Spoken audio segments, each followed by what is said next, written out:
Hoy hablaremos de cómo puede afectar el ciclo menstrual dentro de la participación deportiva de las mujeres. Bueno, cabe señalar que en los últimos 3 décadas ha habido un aumento significativo en la participación de mujeres en el ejercicio, desde actividades físicas hasta el deporte de élite. Este crecimiento se debe en gran parte al desarrollo y la investigación en el deporte profesional femenino y un mayor interés en cómo el ciclo menstrual influye en el rendimiento físico y en la función endocrina de las mujeres. El objetivo del estudio es conocer y evaluar los cambios que se dan en las mujeres a consecuencia de las fluctuaciones hormonales, cómo puede afectar el rendimiento físico y asimismo conocer cuáles fases son las indicadas para cada tipo de entrenamiento. Por lo que se realizó una búsqueda. Eh, Esta búsqueda fue recabar información en una base de datos con muchos artículos que estos eran en español y en inglés. Utilizaban las palabras claves para poder tener una aproximación más certera a lo que se buscaba, que es el entrenamiento de fuerza. Las palabras claves para la búsqueda fueron ciclo menstrual, fuerza, hormonas sexuales, rendimiento físico, fases menstruales y deportes. Eso permitió filtrar artículos más relevantes. El estudio consideró a todo tipo de mujeres, deportistas y no deportistas. La única condición era que fueran regulares en su periodo menstrual para poder determinar los tiempos de las fases, poder tener más, una información más exacta de los días en los que se encontraba dentro de su periodo menstrual. Era necesario, era necesario buscar todo tipo de información completa, información relevante. Por eso es que se tomaron muchos estudios eh, que fueron en inglés y en español para hacer más extensa esa búsqueda, para no poder agarrar solamente de un solo criterio. Bien, hablaremos acerca del ciclo menstrual. Tenemos que conocer el ciclo menstrual, por lo tanto, les puedo decir que el ciclo menstrual es un proceso biológico natural en mujeres, dura en un promedio de 28 días, pero puede variar de 21 a 35 días. Este proceso consiste en ciertos cambios hormonales y físicos que preparan el cuerpo para un posible embarazo, pero estos cambios influyen directamente en el rendimiento físico. Bueno, y aquí se muestra en esta imagen cómo se distribuye el ciclo menstrual, cómo se ven las fases del ciclo que pueden durar de 1 a 5 días en la primera, que es la fase menstrual, la fase folicular, que es del día 1 al día 13, la fase de ovulación, que es del día 14 al día 15, y la fase lútea, que es del día 15 al día 28. Así es como se distribuyen en el periodo de la mujer las fases. Dentro del proceso del ciclo menstrual eh, se ven se ven las hormonas principales que intervienen en este proceso, las cuales son el estrógeno, la progesterona, la hormona folículo estimulante y la hormona luteinizante. Estas hormonas son las principales dentro del periodo de menstruación de la mujer. Bien, pues aquí tenemos la fase folicular. En esta fase inicial los niveles de hormonas son bajas y la fase folicular tardía eleva la hormona folicular, la hormona luteinizante y estrógenos. Solo los niveles de progesterona se mantienen bajos. Cabe mencionar que esta fase se divide en dos, la fase folicular temprana y la fase folicular tardía.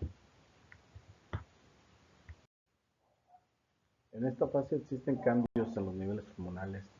Aquí las hormonas folicular, luteinizante y los estrógenos disminuyen y los niveles de progesterona ascienden. Cabe mencionar que en esta fase es donde se libera el óvulo para que pueda ser fecundado. La fase lútea. En la fase lútea, en caso de que el óvulo no fuese fecundado, los niveles hormonales disminuyen. Y en caso contrario, que haya sido fecundado, los niveles hormonales se mantienen altos.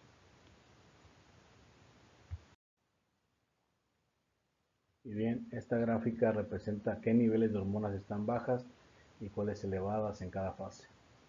¿Ya notaron cómo el hambre siempre está elevado?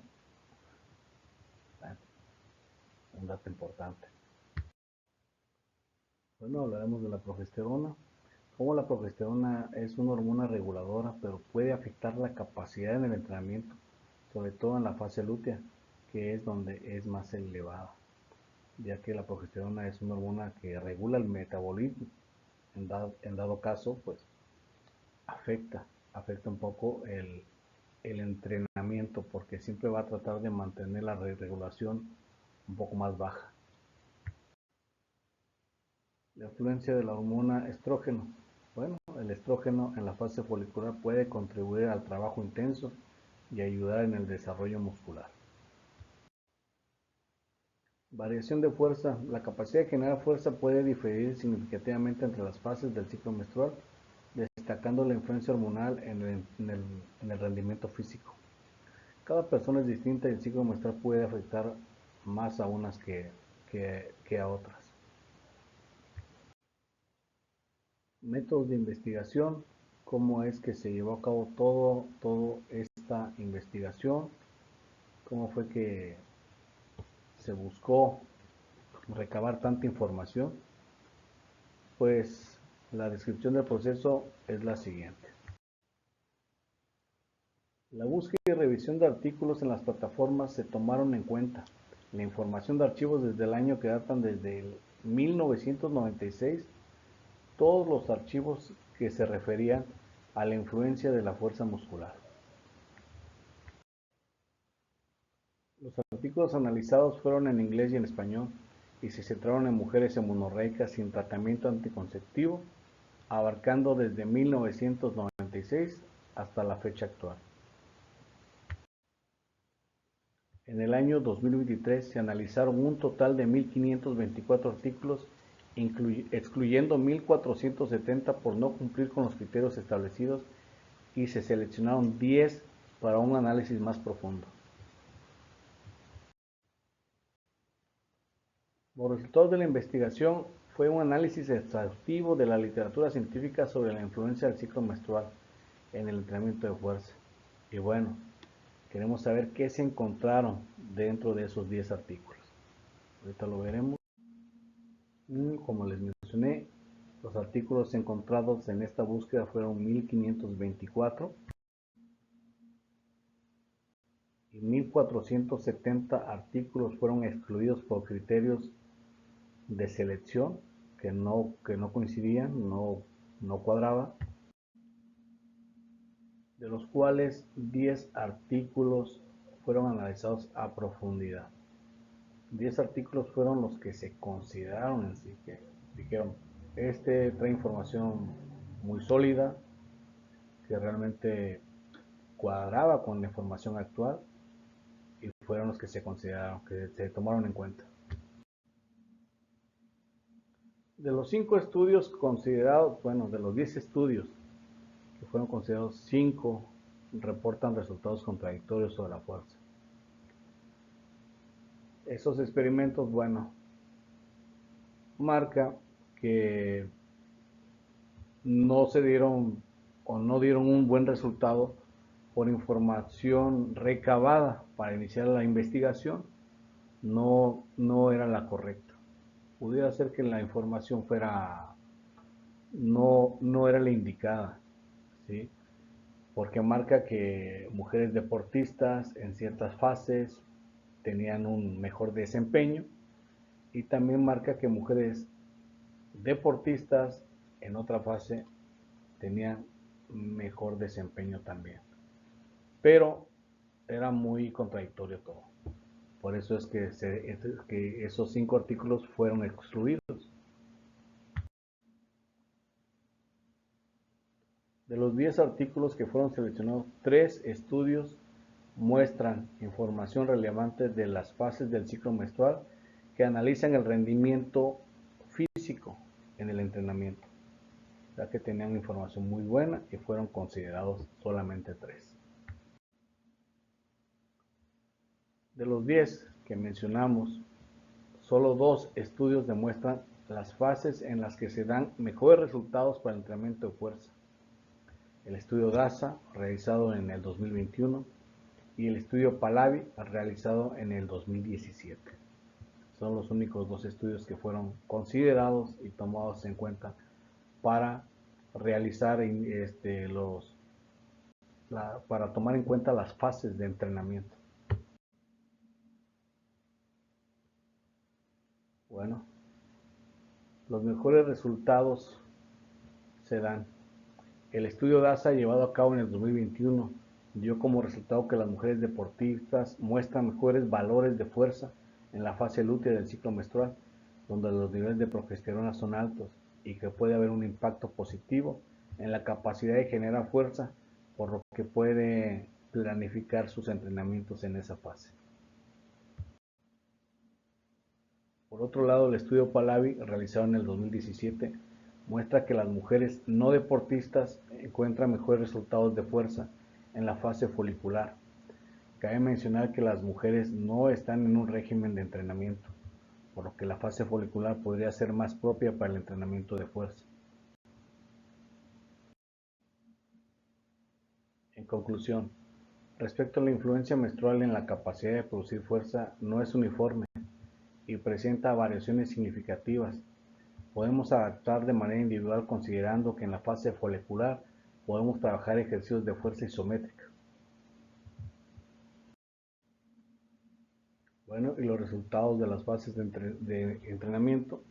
En la fase de presión, los resultados son dispersos, pueden variar según el nivel de preparación de los participantes. Aquí podemos ver que según la fase en la que se encuentren ellas, pueden adaptarse sus rutinas, hacer un planteamiento mensual considerando su ciclo. Bueno, para trabajar la fuerza isométrica se obtuvieron diferencias significativas a lo largo del ciclo menstrual. Quiere decir que la fuerza isométrica la pueden trabajar durante todo el mes sin problema. No hay algo que sea relevante. Para el trabajo de fuerza del miembro inferior, bueno, los resultados indican que la fase folicular es la indicada, por lo que debemos de plantear esos ejercicios de fuerza en pierna en la fase folicular. La contracción voluntaria máxima da los mejores resultados en la fase lútea y la fase ovulatoria. Cabe señalar pues que estos ejercicios son de movilidad y son de fuerza, pero sin tanta intensidad. La fuerza máxima. La recomendación y la observación es que estas pueden servir o nos puede ayudar cuando el nivel de estrógenos sean elevados. En ese momento de nuestro ciclo menstrual podemos trabajar la fuerza máxima. Con este estudio podemos concluir que la capacidad de producir fuerza es mayor en diferentes fases según la prueba de fuerza realizada. La mayor incertidumbre se dio en la fase de presión, donde no quedó claro en cuál fase es donde produce mayor fuerza. La fuerza isométrica no varía a lo largo del ciclo menstrual y la fuerza máxima está relacionada con la fase folicular, donde se dan los picos de estrógeno. La contracción voluntaria máxima no está seguro de qué fase se genera más este tipo de fuerza.